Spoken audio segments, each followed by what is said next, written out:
They say that the worst betrayals come from the people we trust the most. But what they don't tell you is that sometimes the life you thought you were living was never really yours to begin with. My name is Serafina, and at 57 years old, I discovered that everything I believed about my marriage, my life, and even myself was built on a lie so enormous that it nearly destroyed me. But before I tell you how I found the strength to forgive the unforgivable, let me take you back to that ordinary Tuesday morning in October when my world cracked wide open. I had been married to Marcus for 33 years. 33 years of what I thought was a beautiful, solid marriage. 33 years of being proud to introduce myself as Marcus Henderson's wife. 33 years of waiting for him to come home from his flights, of keeping dinner warm, of sleeping alone in our big bed more nights than I slept with him beside me. But that was the life of a pilot's wife, and I had accepted it gladly because I loved him with everything I had. Our house in Denver was exactly what we had dreamed of when we were young and planning our future together.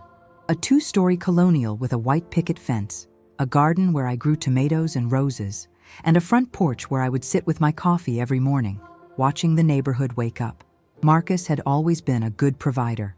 As a commercial pilot for a major airline, he made enough money that I could retire early from teaching elementary school and focus on making our home a sanctuary for him to return to. The morning everything changed started like any other. Marcus had left 3 days earlier for what he said was a long-haul flight to Europe. I remember kissing him goodbye at the door, the way I always did, telling him to fly safe and that I'd be waiting for him when he got back. He smiled that same smile he'd given me for over 3 decades, picked up his pilot's case, and walked out to his car. I watched him drive away from the kitchen window, just like I always did, then went about my usual routine of managing our household. I was in Marcus's home office that Tuesday morning, trying to organize the growing pile of papers on his desk. He had always been meticulous about his work documents, but he tended to let personal paperwork pile up until I took care of it. It was something I had done for years without complaint.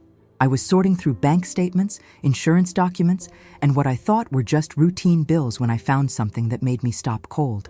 It was a credit card statement for an account I had never seen before, addressed to Marcus Henderson, but sent to a P.O. box in Phoenix, Arizona. At first, I thought it might be a mistake. Maybe it was an old account he had forgotten to close, or perhaps something related to his work. But as I looked closer at the charges, my hands started to shake. There were grocery stores, department stores, a charge for something called Tiny Tots Daycare, and restaurant bills that showed dates when Marcus was supposed to be home with me. The amounts were significant, and they were regular, going back months and months. I want to pause here for just a moment and ask you something. Have you ever subscribed to channels like this one? If you were finding value in my story, would you consider hitting that subscribe button? And please, let me know in the comments where you were watching from and what you think about stories like mine. Your support means everything to people like me who are sharing these difficult experiences. It helps us know we were not alone in our struggles. But let me continue, because what I found next changed everything. I went to Marcus's filing cabinet, which he had always kept organized but never explicitly told me not to access. I had been in there before for tax documents and insurance papers, so I didn't think twice about looking for more information about this mysterious credit card. What I found made my blood run cold. There were bank statements for accounts I had never heard of, showing regular transfers to something called Household Expenses, Phoenix. There were phone bills for a number I didn't recognize, with hundreds of calls to Arizona area codes. My heart was pounding so hard I could hear it in my ears. I sat down heavily in Marcus's leather chair, the same chair where he would sit and tell me about his flights, about the cities he had visited, about how much he missed me when he was away. Now I was staring at evidence that suggested he had been lying to me for God knows how long. But lying about what? What was in Phoenix that would require regular money transfers and phone calls? I tried to convince myself there was a logical explanation. Maybe he was helping a colleague who was going through financial difficulties. Maybe he had made some kind of investment in Arizona and hadn't he told me about it. Maybe there was a perfectly reasonable explanation for all of this, and I was just letting my imagination run wild. But deep in my heart, I knew something was terribly wrong. The next few hours passed in a blur of frantic searching. I went through every document I could find, every bank statement, every piece of paper that might give me a clue about what was happening. What I discovered painted a picture that made me feel physically sick. For the past 15 years, Marcus had been systematically moving money to Arizona. Not huge amounts at any one time, but consistent transfers that added up to tens of thousands of dollars over the years. I found receipts for hotels in Phoenix, for restaurants, for children, clothing stores, children, clothing. Marcus and I had never been able to have more children after our 2 kids were grown and living their own lives. Why would he be buying children? Clothes. The questions multiplied in my mind like a cancer, each one more frightening than the last. By the time evening came, I was exhausted and terrified. I had spread all the documents across the dining room table, trying to make sense of the timeline, trying to understand what my husband of 33 years had been doing behind my back. I kept telling myself that there had to be an explanation, that Marcus was a good man who loved me, that we had built a life together based on trust and honesty. But then the phone rang. It was around 8:00 in the evening, and I was sitting at the kitchen table with a cup of tea that had gone cold, staring at my phone and wondering if I should try to call Marcus. He was supposed to be in Frankfurt, Germany, according to his flight schedule. The phone rang, and I answered it automatically, expecting it to be one of my children, or maybe a neighbor. "Hello?" I said, my voice hoarse from crying. "Hi, is this Serafina?" The voice was female, young-sounding, with a slight southwestern accent. "Yes, this is Serafina. Who is this?" There was a pause, and then the woman said something that made the world tilt sideways. "I'm sorry to bother you, but I found your number in some papers, and I wanted to ask you something. Are you Marcus Henderson's wife?" My throat closed up. "Yes, I am." "Who is this? What do you want?" Another pause. "Well, this is going to sound really strange, but I work at a daycare center in Phoenix, and we have a child whose father is Marcus Henderson. The mother listed you as an emergency contact, but she called you his sister. I was just wondering if you were actually his sister, or if there was some mistake on the paperwork. I felt like I was drowning." "Excuse me? What child? What mother? I don't understand what you were talking about." The woman's voice became uncertain. "Oh no, I think I've made a mistake. I am sorry, I shouldn't have called. I just thought it was weird that the paperwork said you were his sister when your last name is Henderson too, and usually sisters don't have the same last name unless they were not married or something." "Wait," I said, my voice barely above a whisper. "Please don't hang up. Tell me about this child. Tell me about the mother. I really shouldn't be discussing this. I think I've made a big mistake calling you. Please," I begged. "I need to know. Marcus is my husband, not my brother. We've been married for 33 years. I don't know anything about a child in Phoenix." The silence on the other end of the phone seemed to last forever. Then the woman said softly, "Oh my God, I am so sorry. I think you need to know that Marcus Henderson has been listed as the father of 2 children at our daycare center. The mother's name is Eleanor Henderson, and she has been dropping the kids off and picking them up for 3 years now. Eleanor Henderson, another woman with my husband's last name. Another woman who apparently had children with my husband." I felt like I was going to be sick. "Are you still there?" the woman asked gently. "Yes," I whispered. "Can you tell me anything else? Please, I need to know. I really cannot give you specific information about the children or the family. That would be against our policies. But I will say that the family has been with us for a long time, and they seem very normal, very stable. I am so sorry. I never would have called if I had known." After she hung up, I sat in my kitchen in complete silence. The refrigerator hummed. The clock on the wall ticked. Outside, I could hear the neighbor's dog barking. But inside my head, there was a roaring sound, like standing too close to a waterfall. Marcus had another family, another wife, other children, in Phoenix, Arizona, for at least 3 years, maybe longer. While I was sitting in this house, being the faithful wife, waiting for him to come home from his flights, he was living another life with another family. I don't even know how long I sat there. It could have been minutes or hours. Eventually, I got up and walked to the bathroom, where I threw up everything I had eaten that day. Then I went to our bedroom, sat on the edge of the bed we had shared for 33 years, and tried to figure out how this was possible. Marcus was scheduled to be home the next day. For the first time in our marriage, I found myself dreading his return. How do you look at someone you've loved for over 3 decades and ask them if they have another family? How do you even begin that conversation? I spent the night going through more documents, looking for any clue I might have missed. What I found was a pattern that, now that I knew what to look for, was obvious. Marcus' flight schedule had always been erratic, but there were consistent gaps where he was supposed to be flying international routes. But the money transfers to Phoenix suggested he was actually there. He had been living a double life, and he had been doing it for years. The worst part was realizing how easy it had been for him. As a pilot, he was away from home constantly. It would be simple to tell me he was flying to Europe while actually going to Arizona. It would be simple to maintain 2 separate lives, 2 separate families, 2 separate identities. He had used his profession as the perfect cover for an elaborate deception.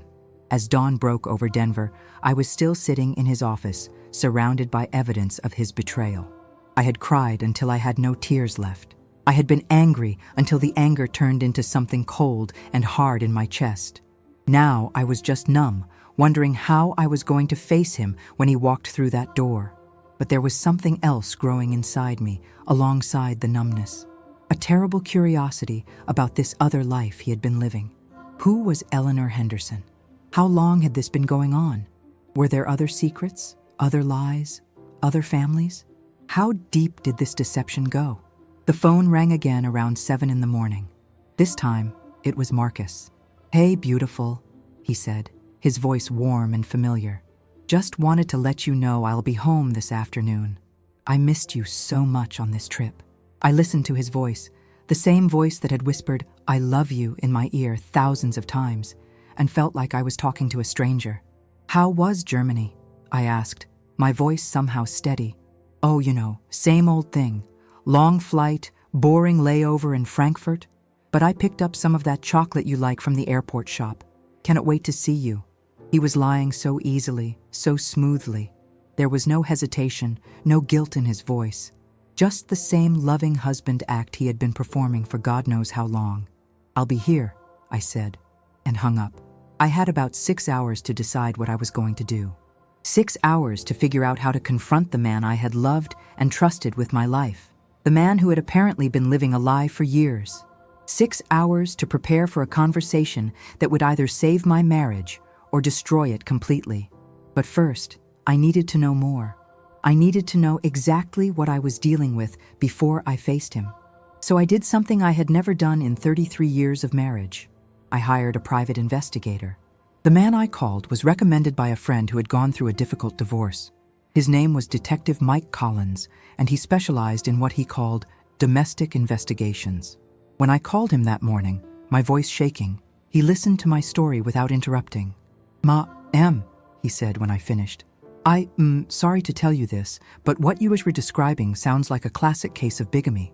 Your husband may be maintaining 2 separate families, 2 separate identities. It is more common than you might think, especially with men who travel frequently for work." "Bigamy?" I repeated. "You mean he is married to both of us?" "It's possible. Or he might be representing himself as married to the other woman without actually going through a legal ceremony. Either way, what he is doing is illegal, and it is definitely a betrayal of your marriage." A Detective Collins agreed to begin investigating immediately. He said he could have preliminary information within 24 hours, which meant I would know more about Marcus' secret life before I had to confront him. The rest of the morning passed in a strange, dreamlike state. I went through the motions of my normal routine, but everything felt different. The house that had been my sanctuary now felt like a stage set for a play I didn't know I was performing in. The pictures on the walls, the furniture we had chosen together, the garden I had planted for both of us to enjoy, it all felt like props in an elaborate lie. Around noon, Detective Collins called with his first report. I've got some information for you, and I'm afraid it's not good news. Your husband does indeed have another residence in Phoenix, Arizona. He's been living there regularly for at least the past 5 years, possibly longer. The woman's name is Eleanor Martinez, but she goes by Eleanor Henderson. They have 2 children together, ages 4 and 6. I felt the world spinning around me. 2 children. Marcus had 2 children with another woman. Children he had never told me about. Children who called him daddy. Children who probably thought he was their full-time father. There's more, Detective Collins continued. Based on public records and social media activity, it appears that this woman believes she is in a committed, exclusive relationship with your husband. She posts pictures of their family on social media, refers to him as her husband, and generally seems to be living as if they are a normal monogamous couple. So she doesn't know about me either? I asked. That is correct. It appears that your husband has been maintaining 2 separate lives, 2 separate identities, and neither you nor this other woman knew about each other until now. I thanked Detective Collins and hung up, then sat in my living room looking at the family photos on the mantel. Pictures of Marcus and me at our wedding, at anniversaries, on vacations. Pictures of our 2 adult children at their graduations, at their weddings. A whole life documented in photographs. A life that I now knew was only half of the story. The sound of a car in the driveway made me jump. Marcus was home. I heard his key in the lock, heard him call out, "Honey, I am home," just like he had thousands of times before. But this time, everything was different. This time, I knew he was walking into a trap of his own making. He came into the living room carrying his Pilot Ace case and a duty-free bag, smiling that same smile that had once made my heart skip a beat. Now it made me feel sick. "There is my beautiful wife," he said, setting down his bags and reaching for me. "Come here and give me a proper welcome home." I stepped back, and the smile faded from his face. "What is wrong, Sarah? You look upset." Sarah? He had called me Sarah for 33 years. I wondered what he called Eleanor. I wondered if he had pet names for his other children, if he tucked them into bed at night, if he helped them with their homework. "Marcus," I said, my voice steadier than I felt. "We need to talk." And that S when I saw it. Just for a split second, a flash of something in his eyes. Fear. He knew. Somehow, he knew that I knew. But what happened next would change both of our lives forever and teach me something about forgiveness that I never could have imagined. "Talk about what?" Marcus asked, but his voice had changed. The warmth was gone, replaced by something cautious and defensive. He was still standing by the door, his Pilot S case in one hand, the duty-free bag in the other, but his whole posture had shifted. He looked like a man preparing for a fight. I walked over to the dining room table, where I had spread out all the documents I had found. Bank statements, credit card bills, phone records, receipts. The evidence of his double life laid out like pieces of a puzzle that finally made a complete picture. "Talk about this," I said, gesturing to the papers. "Talk about Phoenix. Talk about Eleanor Henderson. Talk about the children you forgot to mention." The duty-free bag slipped from his hand and hit the floor with a soft thud. "Chocolate from Germany," he had said. A gift for the wife he had been lying to for who knows how long. The irony wasn't lost on me. "Sarah, I can explain," he said, but he did not move toward me. He stayed by the door as if he was already planning his escape. "Explain?" I laughed, but it came out harsh and bitter. "Explain how you've been married to another woman for God knows how long. Explain how you have 2 children that you've never mentioned. Explain how you've been living in Phoenix while telling me you were flying to Europe." His face went pale. "How did you find out? Does it matter?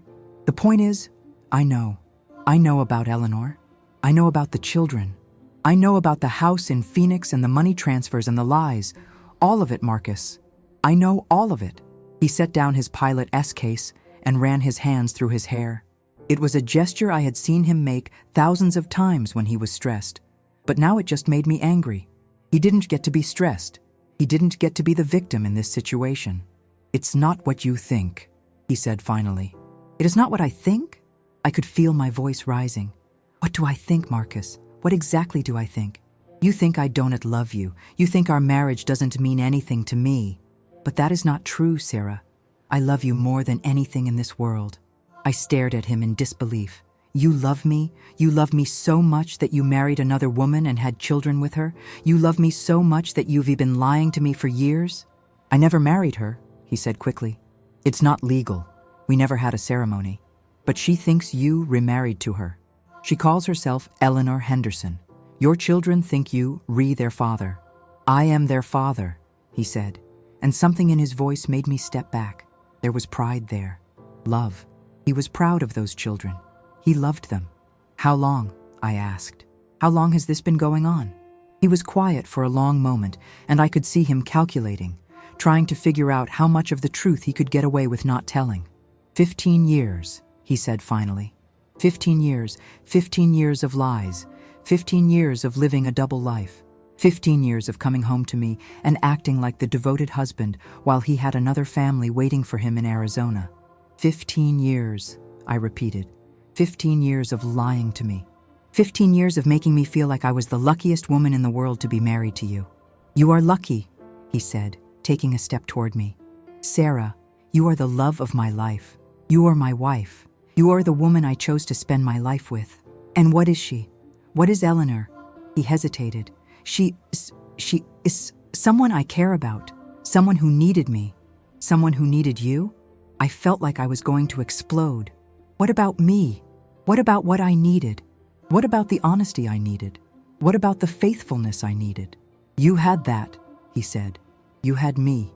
You had my heart. I had half of you, I said. I had the leftover pieces of you after you gave the best parts to someone else. That is not true. Isn't it? When you were here with me, were you thinking about her? About them? When you held me, were you wishing you were holding her? He didn't answer, which was answer enough. I want to know everything, I said. I want to know how this started. I want to know about the children. I want to know about the house. I want to know about the money. All of it. Marcus sat down heavily on the couch, the same couch where we had spent countless evenings watching movies, where we had talked about our dreams and our future. Now it felt like a piece of furniture in a stranger's house. I met her about 16 years ago, he said, his voice barely above a whisper. I was on a layover in Phoenix, and my flight got delayed. I was in the airport bar, and she was there. She was going through a divorce, and she was crying. I wanted to help. You wanted to help, I repeated. So you decided to become her husband? It wasn't like that. At first it was just friendship. She was lonely, and I was lonely too.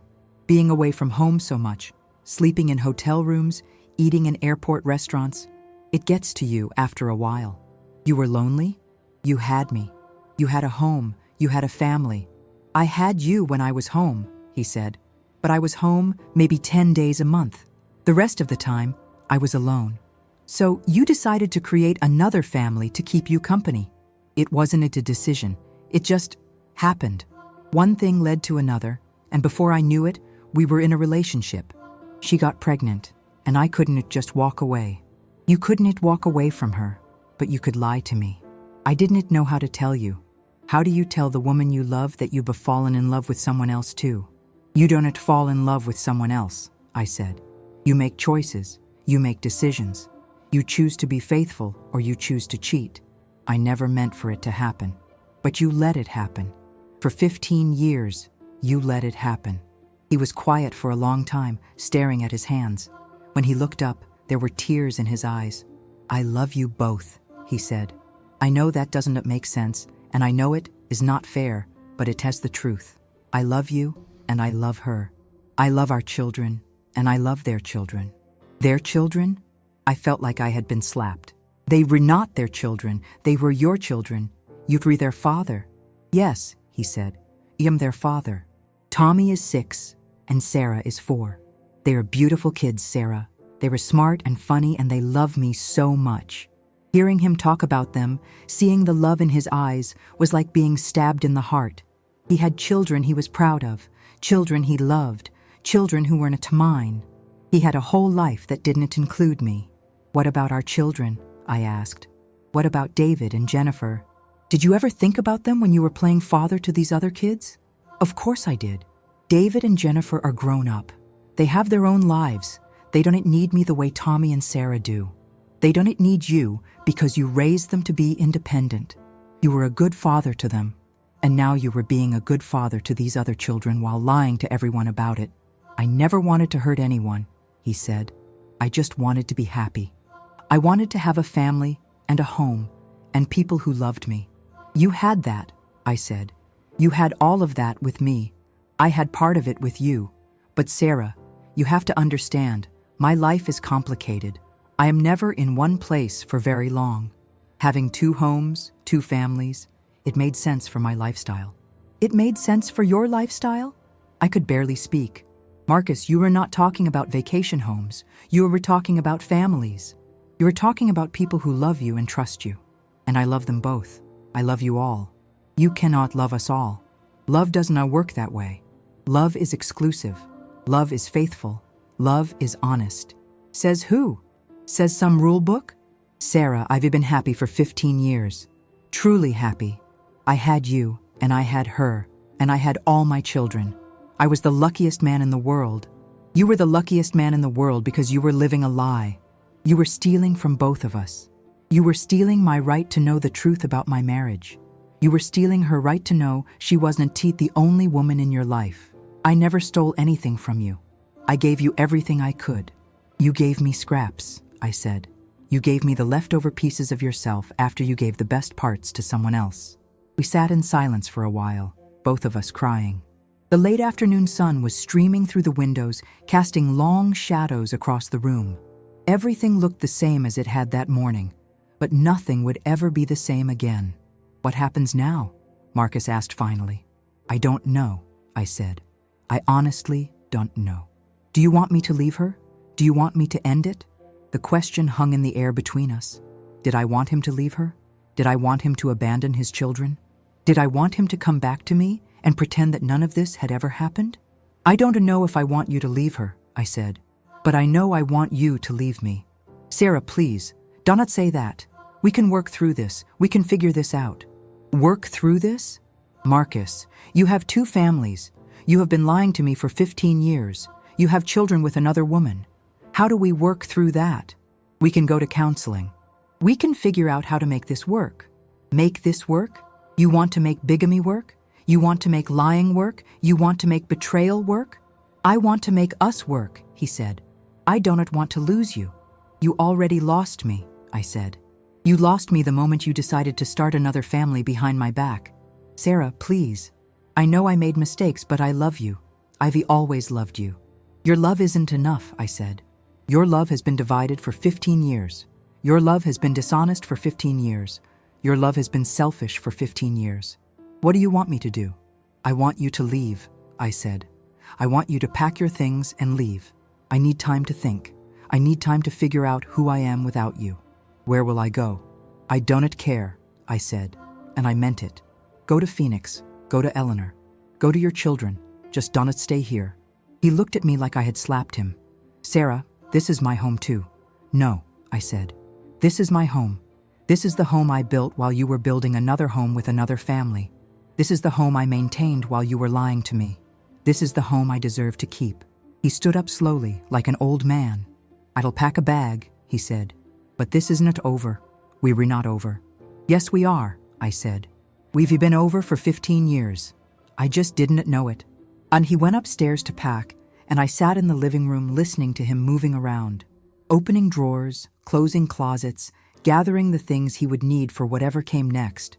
It was such an ordinary sound, but it felt like the end of the world. When he came back downstairs with a suitcase, he looked at me with such sadness that I almost felt sorry for him. Almost. I'm going to stay at a hotel tonight, he said. I'll call you tomorrow. Dante, I said. Don to call me. I need time. How much time? I don't know. Maybe forever. He walked to the door, then turned back. Sarah, I know you don't believe me, but I do love you. I've always loved you. You're the best thing that ever happened to me. If I was the best thing that ever happened to you, I said, you wouldn't have needed anything else. After he left, I sat in the quiet house and tried to understand what had just happened. My husband of 33 years had just confessed to having another family. He had children I had never met. He had been living a double life for 15 years, and now he was gone, and I was alone. I called my daughter Jennifer first. She lived in Seattle with her husband and 2 young children. When I told her what had happened, she was quiet for a long time. Mom, she said finally, I'm so sorry. I can't believe Dad would do this. I can't believe it either, I said. But it is true. He admitted it. What are you going to do? I don't need to know. I don't need to know anything anymore. Do you want me to come home? No, honey. You have your own family to take care of. I need to figure this out on my own. You were not on your own, Mom. You have David and me. You have people who love you. I know, I said, but I didn't feel like I had anyone.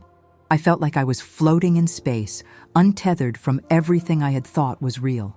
I called my son David next. He lived in Chicago and worked as an engineer. When I told him what had happened, he was angry. I'm going to kill him, he said. I'm going to find him and kill him. David, no, don't do anything stupid. This is between your father and me. This is between our father and our family. He lied to all of us, Mom. He's been lying to us for 15 years. I know, sweetie, I know. I am coming home, he said. I am getting on a plane tonight. You don't need to do that. Yes, I do. You shouldn't be alone right now.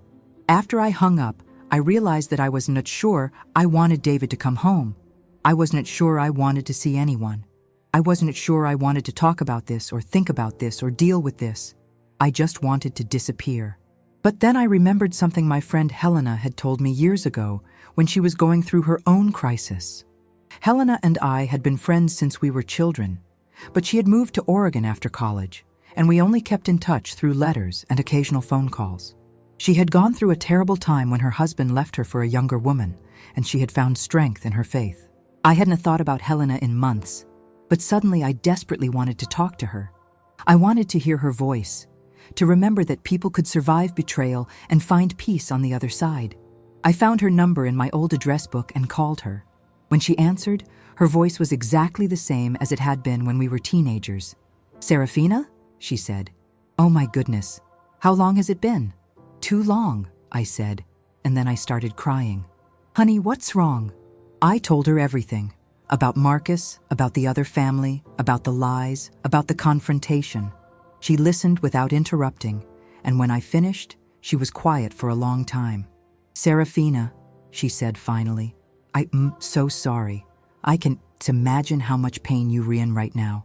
I do not know what to do, Helena. I do not know how to live with this." "You do not have to live with it," she said. "You can choose to let go of it." "Let go of it? Helena? He destroyed our marriage. He destroyed our family. He destroyed my life. He made choices that hurt you terribly," she said. "But you get to choose what happens next. You get to choose whether this destroys you or whether you find a way to heal. I don't know how to heal from this. You start by forgiving him," she said. "Forgive him?" I laughed bitterly. "Helena, you don't understand. He had another family. He lied to me for 15 years. "Yeah, I understand more than you know," she said. "Remember when Tom left me? Remember how angry I was? Remember how I wanted to destroy him? That was different. Tom left you. He did not lie to you for 15 years. You were right, it was different. But the anger was the same. The need for revenge was the same. The desire to make him pay for what he had done was the same. So what did you do?" "I held on to that anger for 2 years," she said. "I fed it and nurtured it and let it grow until it was bigger than I was. And you know what it got me? Nothing. It got me nothing except 2 years of misery." "So you just forgave him?" "Not just.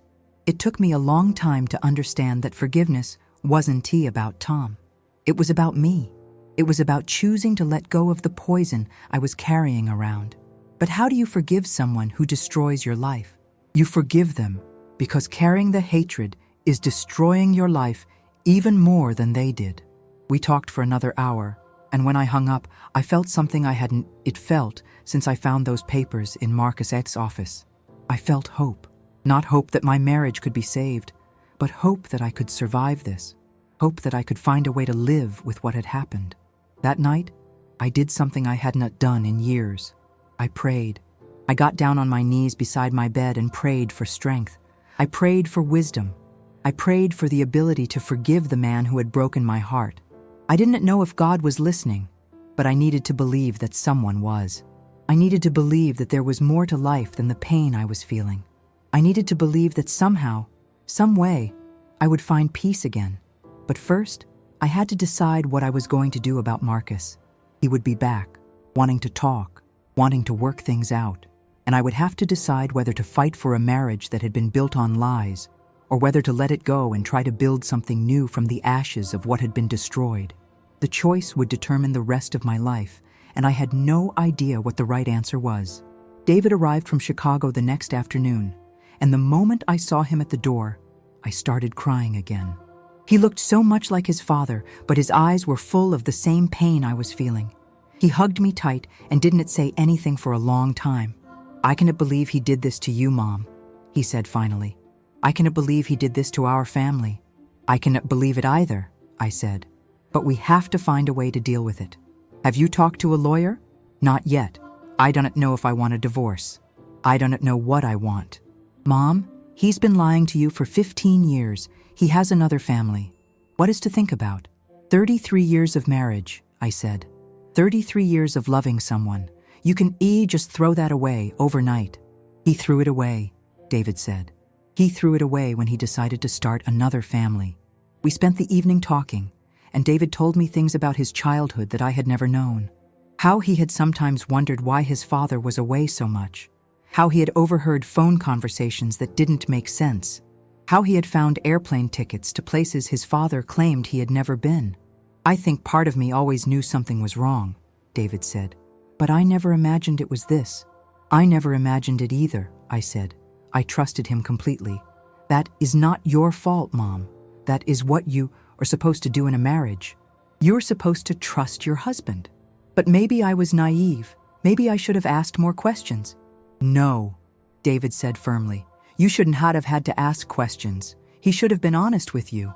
That night, after David had gone to sleep in his old room, I sat in the living room and tried to imagine what my life would look like without Marcus. I was 57 years old.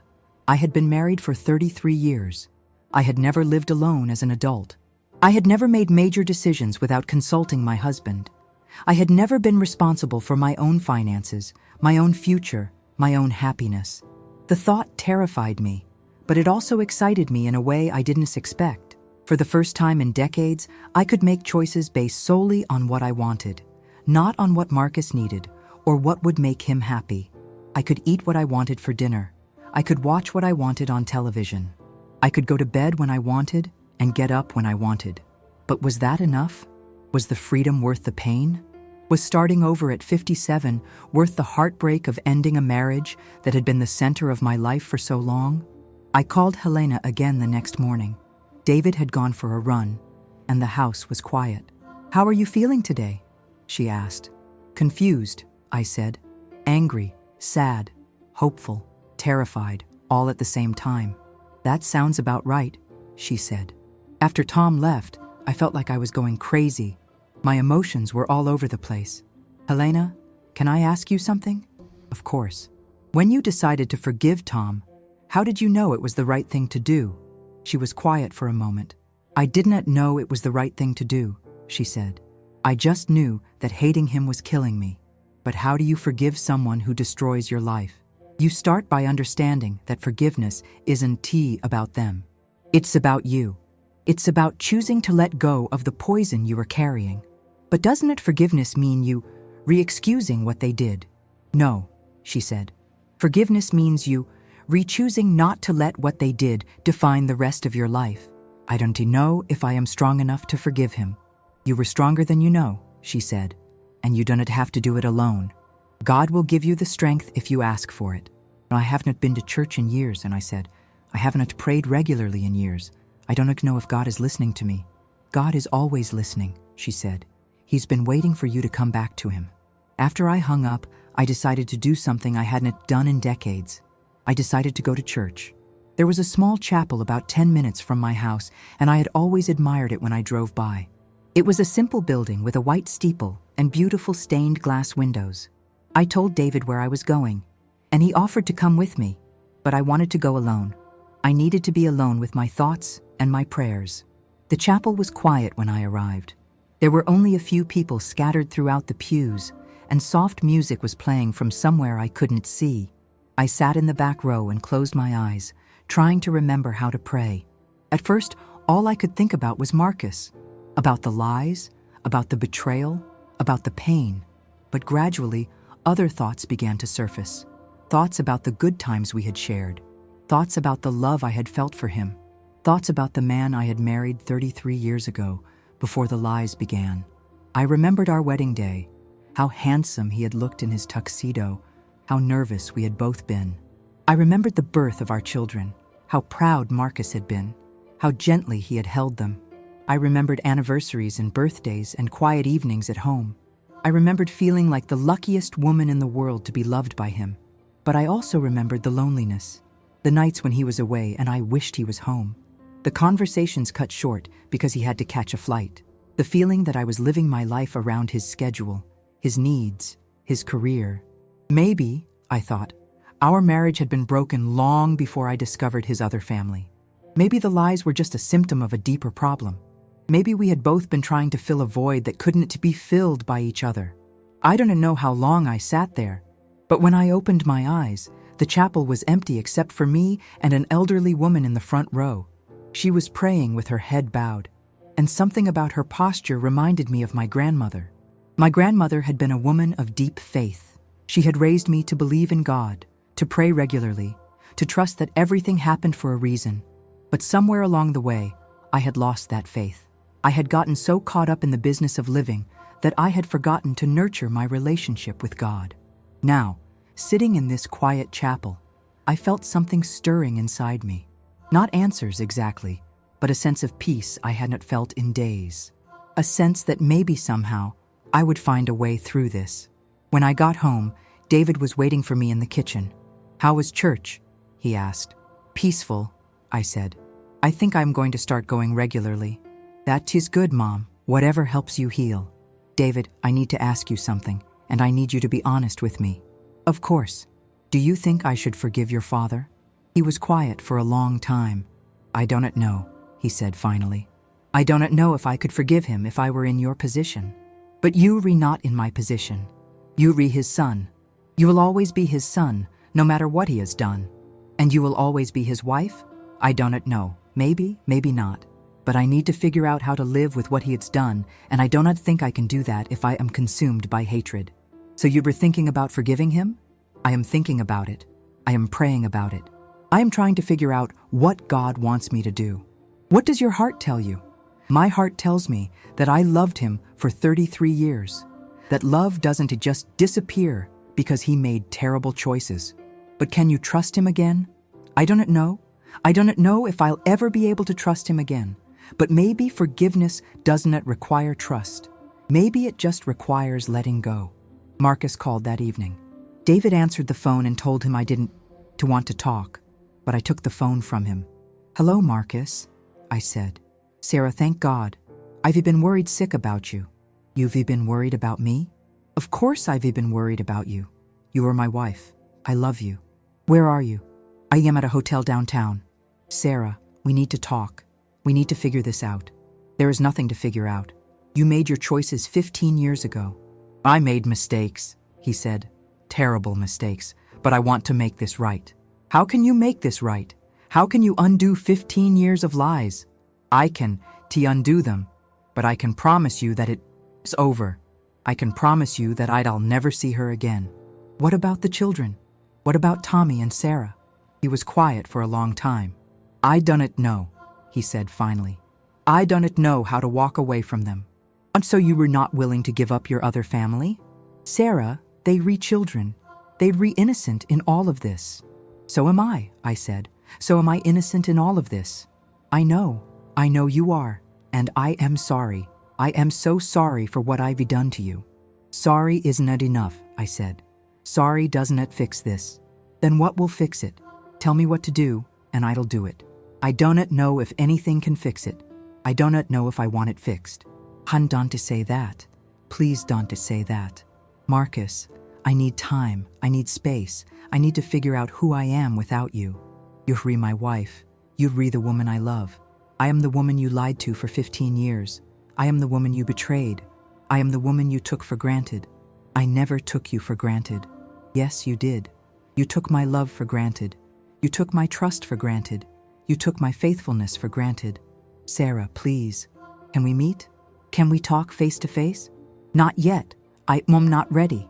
When will you be ready? I don't know. Maybe never. After I hung up, David looked at me with concern. "Are you okay?" he asked. "I don't know," I said. "I don't know anything anymore." "You don't have to make any decisions right now," he said. "You can take all the time you need. But I cannot live in limbo forever. I cannot spend the rest of my life wondering what to do about my marriage." "And so what are you going to do?" "I am going to pray," I said. "I am going to pray for guidance. I am going to pray for strength. I am going to pray for the ability to forgive. And if God doesn't answer, then I'll pray harder." Over the next few weeks, I fell into a routine. I would wake up early and spend time in prayer. I would go for walks in the neighborhood, thinking about my life and my future. I would call Helena almost every day, and she would encourage me to keep seeking God's will for my life. David stayed with me for a week, and then Jennifer came from Seattle with her children. It was good to have the house full of family, but it was also overwhelming. Everyone had opinions about what I should do. Everyone had advice about how to handle the situation. "You should take him for everything he is worth," Jennifer said. "You should hire the best lawyer you can find and make him pay. You should forgive him and try to work it out," my sister said when she called from Florida. "Marriage is sacred. You don't just throw it away. You should do whatever makes you happy," my mother said. "You are the one who has to live with the consequences." But none of them understood what I was going through. None of them understood the complexity of loving someone who had betrayed you so completely. None of them understood the spiritual dimension of forgiveness. It was Helena who finally helped me understand what I needed to do. "Serafina," she said during one of our daily phone calls, "I want to tell you something that might help you." "What is that?" When I was struggling with whether to forgive Tom, I kept thinking about Jesus on the cross. He was being tortured and killed by people who hated him, and his response was to ask God to forgive them. "That is different, Helena. Jesus was perfect. I am not perfect." "No, but God loves you the same way he loved Jesus. And God wants you to experience the same peace that comes from forgiveness. But how do you forgive someone who doesn't deserve it? You forgive them because you deserve peace. You forgive them because you deserve to be free from the prison of hatred. But what if he doesn't change? What if he keeps lying? And then you will deal with that when it happens. But you can let the fear of what might happen keep you from doing what you know is right." That night, I had a dream. I was standing in a beautiful garden, and Jesus was there with me. He didn't say anything, but he held out his hands, and I could see the scars from the nails. Then he smiled at me, and I felt a peace I had never experienced before. When I woke up, I knew what I had to do. I called Marcus and told him I wanted to meet. We arranged to meet at a coffee shop downtown, a neutral place where we could talk without the distractions of our home. He was already there when I arrived, sitting at a corner table with his hands folded in front of him. He looked terrible. His hair was disheveled, his clothes were wrinkled, and his eyes were red-rimmed from lack of sleep. "Sarah," he said, standing up when he saw me. "You look beautiful." "Marcus, sit down. We need to talk." "I'm so glad you called. I've been praying that you would give me another chance." "You've been praying?" "Yes. I know that probably sounds strange coming from me, but I've been desperate. I've been asking God to help me find a way to make this right." "And what has God told you?" "That I need to be completely honest with you. That I need to tell you everything, no matter how much it hurts. I already know everything." "No, you don't. There's more." My heart sank. "More?" "Sarah, Eleanor, and I, we never got married, but we've been living as husband and wife for 15 years. She believes we were married. The children believe we were married. I've been their father in every way that matters. I know that. But what you don't know is that 3 months ago, she asked me to choose. She said she was tired of sharing me, tired of the lies, tired of wondering why I was always traveling. She gave me an ultimatum: leave you and marry her legally, or she would leave me and take the children. And what did you tell her? I told her I needed time to think. I told her I had to figure out how to end things with you. You were planning to leave me? I was considering it. I was torn between 2 lives, 2 families, 2 women I love. But then you found out about everything, and the decision was made for me. So you only came back to me because she forced your hand? No. I came back to you because I realized that you re the love of my life. You re the woman I want to grow old with. You re the woman I want to spend eternity with. But you were willing to leave me for her. I was confused. I was selfish. I was trying to have everything instead of making the hard choices. And now I want to fight for our marriage. I want to do whatever it takes to earn your forgiveness. What about Eleanor? What about the children? I don't know. I honestly don't know how to handle that situation. Marcus, those children think you are their father. You cannot just abandon them. I know, but I cannot keep living a double life either. So, what are you going to do? I am going to tell Eleanor the truth. I am going to tell her about you, about our marriage, about the lies. I am going to ask her to forgive me for destroying her life. And then I am going to ask you to forgive me for destroying yours. I looked at this man I had loved for 33 years. This man who had given me so much joy and so much pain, and I felt something shift inside me. The anger was still there, but it was surrounded by something else, something that felt like compassion. Marcus, I said, I want you to know that I forgive you. He stared at me in shock. You forgive me? Yes, I forgive you for the lies. I forgive you for the betrayal. I forgive you for the other family. I forgive you for all of it. Sarah, I don't understand. How can you forgive me? What I did was unforgivable. What you did was terrible. But carrying hatred in my heart is even more terrible. Hating you is destroying me. And I won. It let that happen. So we can work this out? We can save our marriage? I don't know. Forgiveness doesn't mean everything goes back to the way it was. It means I am choosing to let go of the anger so I can heal. But you still love me? I will always love you. But I don't know if I can trust you again. I don't know if I can be married to you again. What does that mean? It means we are going to get divorced, but we are going to do it with love instead of hatred. We are going to do it with forgiveness instead of revenge. Sarah, no. Please don't do this. Marcus, our marriage has been over for 15 years. We just didn't know it. Now we have a chance to end it with dignity, with grace, with forgiveness. But I love you. I don't want to lose you. You were not losing me. You were setting me free. And I am setting you free too. Free to do what? Free to be the father Tommy and Sarah deserve. Free to be honest with Eleanor. Free to build a life based on truth instead of lies. And you? I am free to discover who I am without you. I am free to build a life based on my own choices, my own dreams, my own relationship with God. Sarah, please, give me another chance. Let me prove to you that I can change. You don't need to prove anything to me. You need to prove it to yourself. You need to prove it to Eleanor. You need to prove it to your children. What about our children? What about David and Jennifer? They'll understand. They want us both to be happy, even if that means we are not happy together. I don't know how to live without you. You'll figure it out, just like I am figuring out how to live without you. We sat in silence for a long time, both of us crying. Finally, Marcus reached across the table and took my hand. I'm sorry, he said. I'm so sorry for everything. I know you are, and I'm sorry too. What are you sorry for? I'm sorry we couldn't make it work. I'm sorry we couldn't find a way to love each other better. We did love each other. We loved each other for 33 years. Yes, we did. And that is what I am going to remember. Not the lies, not the betrayal, not the pain. I am going to remember the love. Sarah, you are the most amazing woman I've ever known. You deserve so much better than what I gave you. I deserve to be happy, and so do you.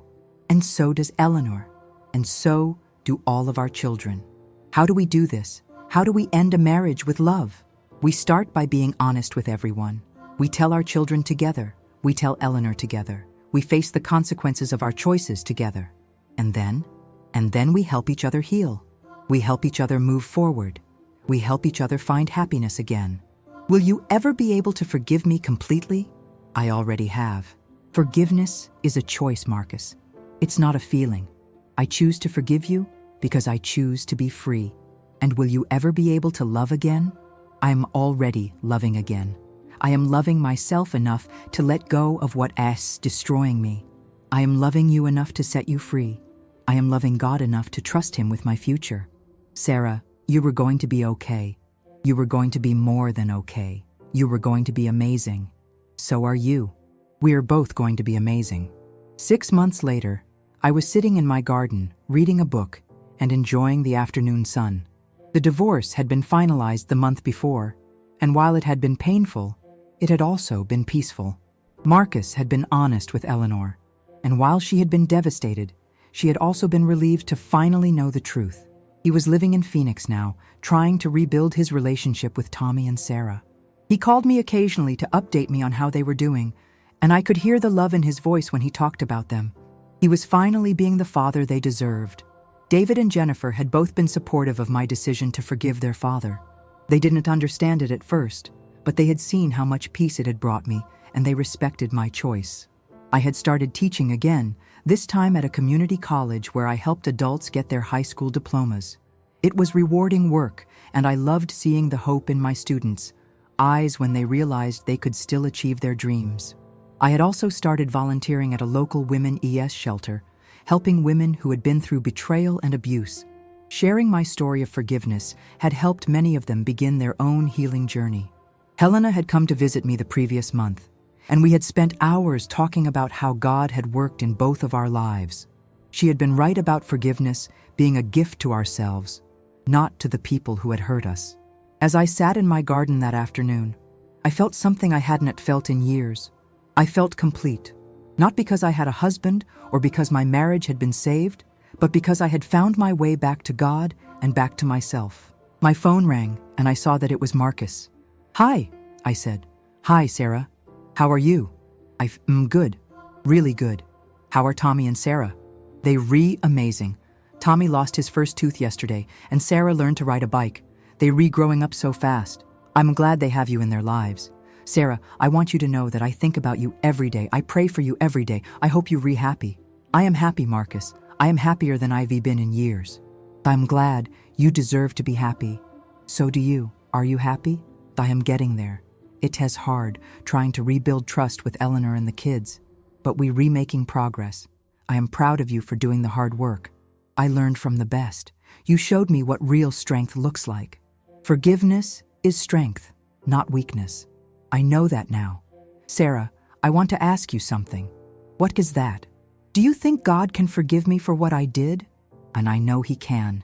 He already has." "How do you know?" "Because He forgave me for the hatred I carried. He forgave me for the bitterness I felt. He forgave me for losing faith in Him. If He can forgive me for that, He can forgive you for anything. Thank you for everything, for forgiving me, for setting me free, for showing me what real love looks like. Real love wants the best for the other person, even when it's hard. I love you, Sarah. I'll always love you. I love you too, Marcus. I always will." After we hung up, I sat in my garden and thought about the journey I had taken, from devastating betrayal to complete forgiveness, from broken trust to renewed faith, from the end of one life to the beginning of another. It hadn't been easy. There had been days when I wanted to give up, days when the pain seemed unbearable, days when forgiveness felt impossible. But God had been with me every step of the way, giving me the strength to choose love over hatred, peace over revenge, freedom over bitterness. Now, at 58 years old, I was starting a new chapter of my life. I was discovering who I was apart from being someone's wife. I was learning to make decisions based on my own desires and dreams. I was building a relationship with God that was stronger than it had ever been. Most importantly, I was free. Free from the prison of hatred. Free from the burden of bitterness. Free from the chains of unforgiveness. I had learned that forgiveness wasn't about the person who had hurt me. It was about me choosing to live in peace instead of pain. If you were watching this and you were struggling with betrayal, with hurt, with the desire for revenge, I want you to know that there is another way. Forgiveness isn't that easy, but it is possible. It is not about excusing what was done to you. It is about choosing to be free from the power it has over your life. You don't have to carry that burden anymore. You don't have to let someone else's choices define your future. You can choose to forgive, not because they deserve it, but because you deserve peace. God is waiting to help you. He's waiting to give you the strength you need to let go of the anger and embrace the healing. He's waiting to show you that your life can be beautiful again, even after betrayal. Trust Him. Trust the process. Trust that forgiveness is the key to your freedom. And remember, forgiveness doesn't mean you have to stay in a relationship that is harmful to you.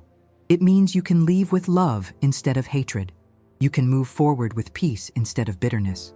You can build a new life based on hope instead of pain. That is what I did. And if I can do it, so can you.